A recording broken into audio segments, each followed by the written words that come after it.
Are you one of the people who desires to create wealth, or are you one of those people who just desires to have enough money just to be comfortable?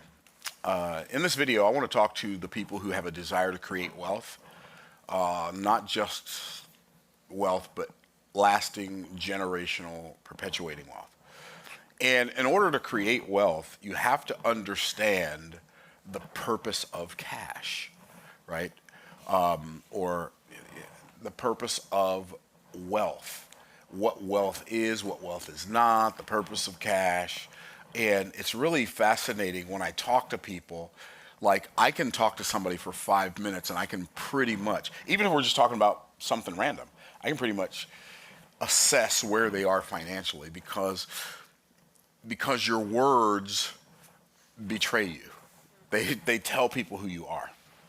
And creating wealth, the idea feels hard until you learn how to do it. And then once you learn how to do it, you ask yourself the question, why did I ever feel like this was hard? I don't know if anybody can relate to what I'm talking about, but like when you're on the come up and you're struggling financially and you're like, I don't get why this isn't working. You don't get why it's not working.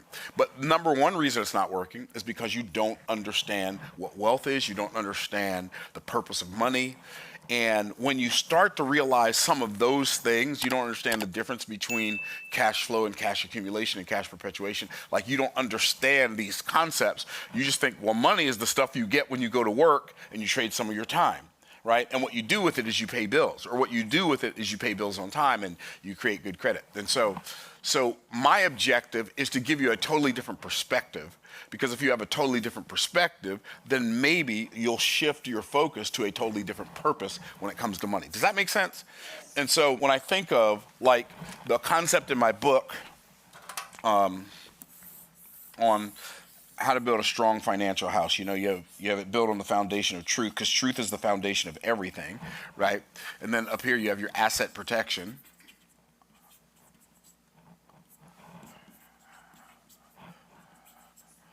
And then you have your 4 windows. And you have your door with your doorknob, of course. Okay, and so you have, this one is your income window. And on your income window, like most people get their income from their job, right? And so when people think of money, they think, number one, job. And what they do is they trade some of this for some of this, and then they trade this for the stuff that they desire to have for their car, their insurance, and their food, and whatever, their clothes, and whatever else. They trade this for this, and then this for everything else in their life. Okay, cool. And so because everything costs money, people they emphasize the money because everything costs money. And so they think, well, if I can just accumulate more money. And so people obsess, because people obsess in America, in the world, over accumulating money. And they think that cash accumulation is the primary objective of cash. But I submit to you that it's not. So people who are wealthy understand that cash accumulation is not the primary purpose of wealth. I'm going to get into that in a minute. So what happens is this is your what I call your IPA window. This is your WRL window, and this is your outgo window.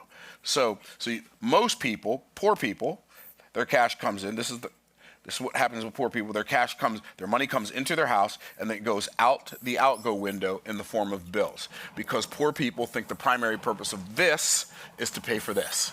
Oops. Is to pay bills, right? So poor people, they hyper-obsess on bills, and they hyper-obsess on income so that they can pay those bills. Because if they don't pay those bills, they're going to get phone calls they don't want to receive, like they're going to lose things that they desire to have. And so, like, you may be able to relate to this, maybe not, but you're like, okay, do I pay my water bill this month or my electric bill this month? And maybe none of you have ever been there, but I've been there. That's where I used to live at the end of, am I going to pay my water bill this month or my electric bill this month street, right? And so, okay, are we going to pay the car insurance, or are we going to pay our gas bill? Like, and when I say gas, I'm talking about gas for the house, right? So it's like when you hyper focus on bills, the focus on bills, your focus on this is what makes you poor. It's like thinking that this is the primary purpose of money is what makes you poor, right? Now, middle class people, Middle class people, what they do is they pay their bills on time so they can maintain good credit. So they use debt. And WRL stands for wealth reducing liabilities. So they take some of their money, they borrow money, and then they pay their debts. And so their money comes in through their job, and then it comes down through the debt window, and then through the outgo window, and then out in the form of bills again. But they focus, this is the primary window focus of the middle class people, right? And what a lot of people do is they say, well, if I could just make this window bigger, if I could just get more income for the amount of time that I worked, if I get paid a higher dollar an hour. So I was making $15 an hour. So now if I can make $35 an hour, my life is going to get better. Well, it is going to get incrementally better, but it's not going to get exponentially better, right? Or if I can make $50 an hour or $75 an hour or $100 an hour. And most people who are making $25 an hour right now, they think, man, if I could make $100 an hour, I'd be in the catbird seat for the rest of my life. Catbird seat, Texas colloquialism, very good spot. Okay, so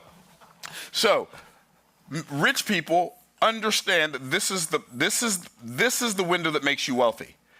Income producing assets. You take some of your money, you take some of your time, and you put it in here. This is where we put that. And when we do this, when you take some of your money and some of your time and put it in here, in the beginning, it produces nothing. And this is why most people never do it. Because when you first start, it's like you can't really ever start making a lot of money until you learn how to stop working for money. And that doesn't mean you stop working, you quit your job because you stop working for money. It means you work on things that don't pay you in the beginning. Because a part of wealth creation, a big part of wealth creation, is delayed gratification. You have to put off things you desire to do now, and you have to sacrifice some of the things you want to do now on the altar of things you want to do in the future. What most people do is they do the exact opposite. They sacrifice the long term on the altar of the short term. When making your life better in any arena, you sacrifice the short term on the altar of the long term.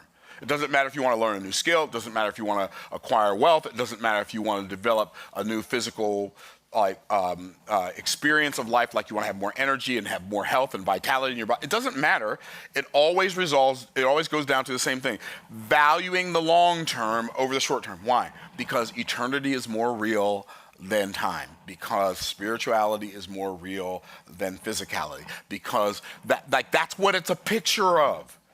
Like, this is bigger than just a conversation about money. This is a conversation about how life works. And so what happens when you take some of your money and some of your time and you put it in here, in the beginning it does nothing. Then it produces a little bit of money. And then it produces a little more.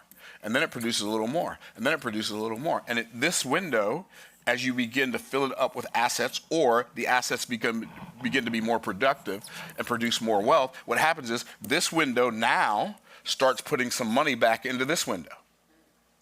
Right? And so now you have this thing where the money's coming in, but it's coming back out. Then eventually, when you get to this point, you get to the point where this window, this income that you're making, now the income producing asset window now pays for your bills. So all of your bills, imagine if you had assets that could pay for all of your bills. For instance, I'm going to take this book. I'm going to take this book right here. This book right here generates between $7,000 and $18,000 a month. I wrote this book in 2006, right? Literally, all of my personal bills could be paid for with this one asset. I wrote the book one time. I put this book, boom, in that window. And every month after month after month after month after month after month, whether I go get it or not, this is income that comes in from my income producing asset window every month from this book. My other book, Boss Moves, I wrote that book in 2021. That book generates between $35,000 and $70,000 a month. I'm not, oh, you're so rich and wonderful. That has nothing to do with it. I have an income producing asset window that has assets in it that income can follow. If you're struggling financially right now, it's because you have no assets and you are an asset. Like your work and your time is your only asset. And if that's all you have, for now, that's fine. But man, if you know this now and you keep on living in 5 years from now, that's still all you have, maybe that's a problem. And so, eventually, this window in your house gets so big, you don't need this anymore. Eventually, this window in your house gets so big, not only does it pay for this, not only does it put money over here, but it also pays for your wealth-reducing liabilities. It changes the game forever. Like, when I think about money, this is how I think about it. When I get $1, I don't think, oh, what can I go buy? Like, what can I go buy? What bill can I pay? No, the first thing I think when I get some money is, okay, what can I use this to, what can I use this money for to acquire or enhance an asset that'll produce more money? How can I turn this money into more money? That's my first question. Some of you watching this video right now, it's not your first question, not your second question, not your third question, not your fourth question. In fact, it's not even a question on your question list. And you wonder why you're struggling. You're struggling because all of the money that comes into you and your family, you have to go out and get it. That's why you're struggling. If you think about it, when God made man, where did he put him? Did he put him in a factory? No, he didn't put him in a factory. Oh, he put him in a bakery, right? Because of the economic pie, right? No, he didn't put him in a bakery. Where did God put man when he made him? In a garden. Isn't that fascinating? Because what you do is you plant the seed and the seed becomes the asset. The seed produces the fruit. And the fruit is what you live off of. Of every tree of the garden thou mayest freely eat. And see what's happening, you haven't planted any seeds for assets and you wonder why, like you're doing it. God gave us clues. You're doing it in a different way than he set it up and you're wondering why it's not working. It's not working because he didn't design it to work that way. He designed it to work a different way. And so what you got to do is you got to work within the parameters of how God created the system. Is what I'm saying making sense? I mean, I know I'm getting a little animated right now, but is what I'm saying making sense? This when I got this, it was a wrap. When I understood this, I was rich in my mind before I was rich in my pocketbook because I knew what I had needed to do now. I was done. It wasn't that I didn't have a job. It was that for the first time in my life, and it was April of 1999, for the first time in my life, I hyper-focused on this window. Hyper-focus. Assets. I need more assets. Got to have more assets. Need some assets. Income can follow. Okay, so now, here's what most people think. This is average Joe. Say, why is he so sad? Because he's average. I'm sorry. I couldn't resist. Okay, so this is average Joe. An average Joe stays broke because he thinks that the primary purpose of money, like he thinks the way you get rich,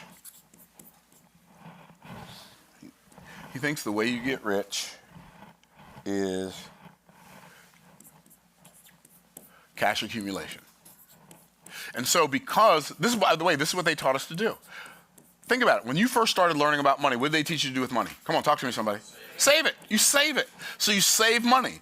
And by the way, rich people know that saving money is not a good idea, right? You don't, saving money, when you're saving money, you're saving something that's becoming worth less over time.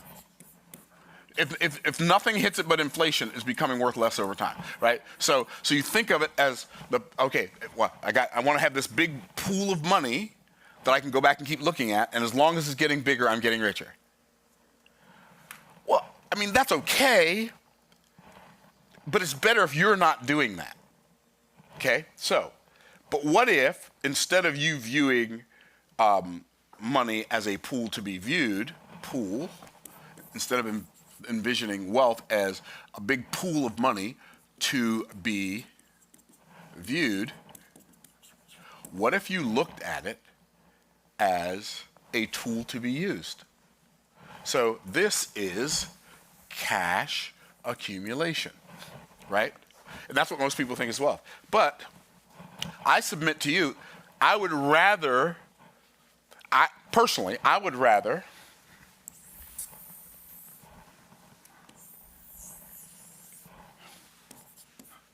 I'm sure y'all can guess what that is. Lazy River. You're funny. Lazy River. See, there's one in every crowd, and today Ryan is both of them. Okay. So this is cash flow.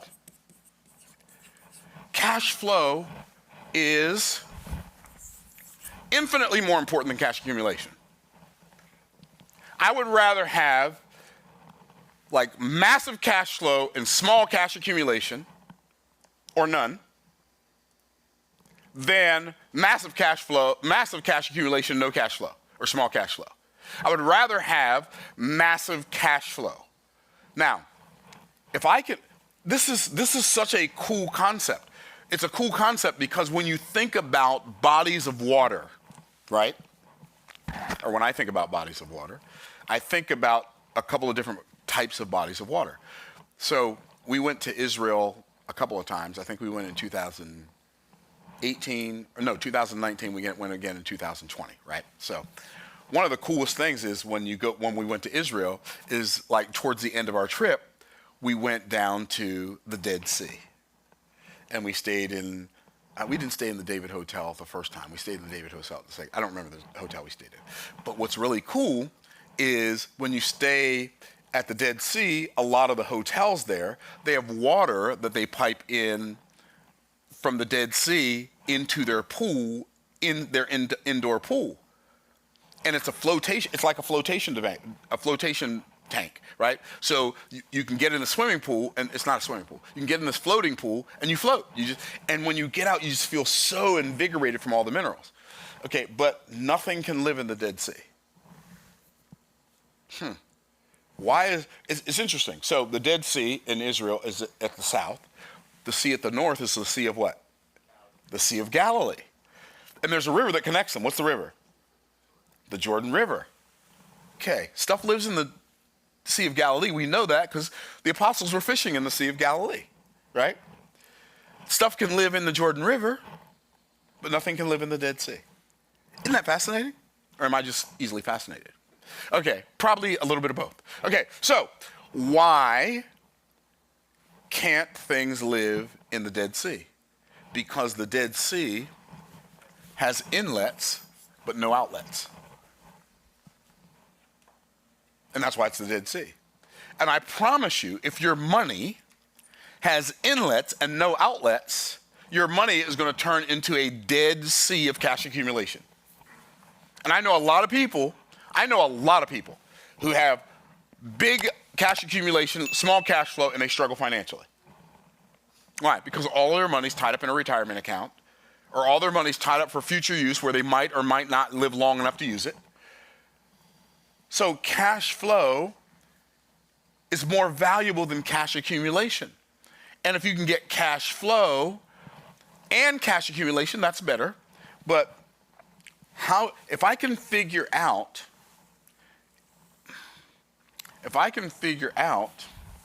how to have my cash keep flowing long after I'm gone, like I'm gone, eventually, one of the things we all have in common is we're going to die.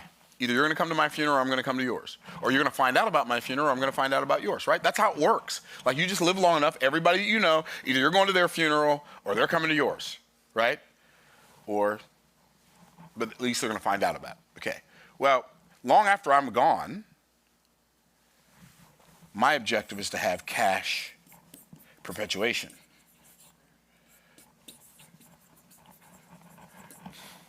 And my cash perpetuation is going to be determined by what I do with the cash flow and the cash accumulation while I'm still here.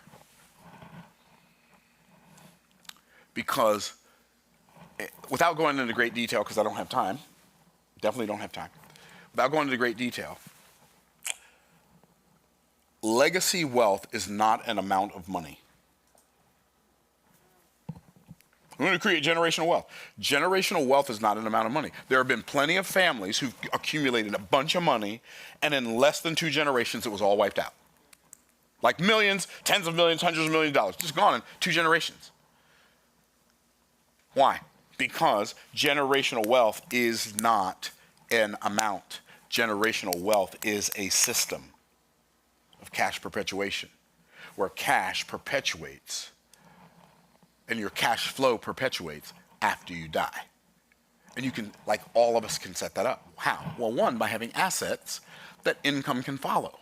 And the assets that income can follow while we're alive, and asset that income can follow even after we're gone. So I think about the fact that I've self-published these books. When I'm gone, my family still has access to the funnel, the books. That cash flow keeps coming in. Why? Because it wasn't determined by something that I do every day. It's something that my cash flow from those assets is determined by something I did one day, not by something I do every day, right? And when I say one day, I mean a group of days, right? I've done it one time. But also, we can use life insurance for cash perpetuation. So I learned this concept from a guy named Garrett Gunderson. Garrett Gunderson wrote a book called What Would Billionaires Do? He wrote a bunch of books, Killing Sacred Cows. I don't know if any of you have ever read any of his books.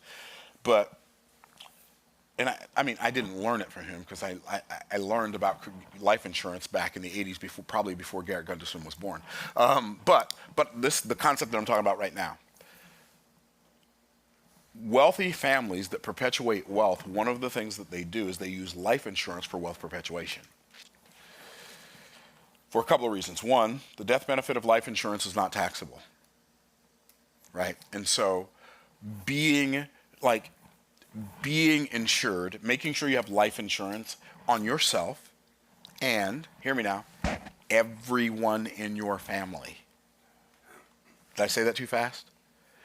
Making sure but I thought life insurance was income replacement insurance. That's one of the things it does. But you don't have to, but if you're serious and not just curious about creating wealth, one of the things that you would desire to do if you knew to desire to do it is to have life insurance on everybody in your family because you already know everybody in your family is going to die. That's not what we want to think about. So we think if we don't buy any life insurance, we don't think about it, then maybe they won't die. They're going to die anyway. So think about it. Get life insurance on yourself, get life insurance on your children, get life insurance on your spouse, and I mean significant life insurance. It's worth it. I don't sell life insurance, so nobody can accuse me of trying to make a sale. I don't sell life insurance, but I bought tons. Why? Because I want my wealth to perpetuate. What people don't realize is how someone in your immediate family dying affects you. They don't realize it until it happens. They don't realize how surreal it is, how energy draining it is, how distracting it is, how confusing it is, how surreal it is. And they feel like, well, if somebody dies, I'll just go back to work and blah, blah, blah, blah. Yeah, that's what you think you'll do because you haven't experienced it yet. You don't understand. You cannot conceive the level of distraction and the level of anguish that comes with that. And so having life insurance gives you the ability to step back from a minute. Now maybe going back to work is something that would be beneficial to you, but it depends on who you are, maybe not. But wouldn't you rather have the choice, right? And while your children don't provide income, generally, right? They do provide a sense of significance and responsibility and purpose. And if one of your children dies, you're not I don't want to profit off my family's death. Okay. Right. I get that. So, but you don't want to necessarily have to go back to work when your family needs you to be there with them to support them because your family member died, their family member died also. And if you're the strong one, they need you. Y'all picking up what I'm putting down? Yes, sir. Like there are guys that have like if you're a married man and you have a wife and children and you don't have life insurance, shame on you. You don't have I shouldn't say shame on you, but do something about it. Like if you don't have life insurance because I don't want my wife to have all this money and then she goes marry somebody else, blah, blah, blah, blah, and then this dude didn't want my money. Okay, right. But you want her to have to go find somebody else because you didn't take care of her.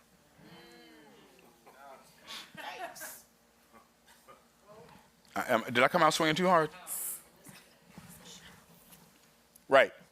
Well, my wife doesn't generate any money, so I don't need life insurance on her. Right. So you're going to leave your children at home and go back to work when their mom dies because you can't stay home with them and encourage them and strengthen them and bless them with your presence in the hardest time in their life because you didn't have enough foresight to have life insurance. All I'm saying is let's stop pretending that we're not going to die. And let's act like the clock is ticking and we're all expiring. And if you will set up your life where you prioritize this as step one, this is step one, This is step 2, and this is step 3. Then you can create generational wealth. This is Wealth Building 101. Let me say this, though, and I'll talk more about this in another video. How much cash flow you create, how much money you accumulate, doesn't determine how wealthy you are. Like, wealth is not money. I did a whole video on this already. I forgot about that. I did a whole video on this already called Wealth is Not Money. Or Money is Not Wealth. Money is not wealth.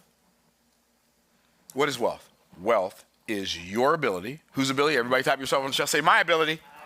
Wealth is your ability to create value for someone other than yourself. That's wealth.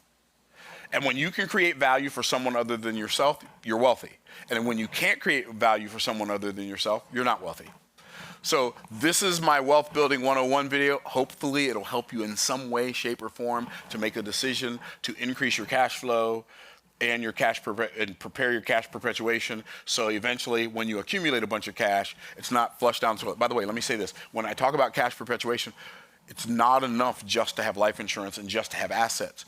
You have to raise up children who you teach to be financially literate, who understand these principles, so that when you die, they don't decimate the wealth, they perpetuate the wealth. Hope this video blesses you. Stay blessed by the best, and we'll see you in the next video. Bye for now.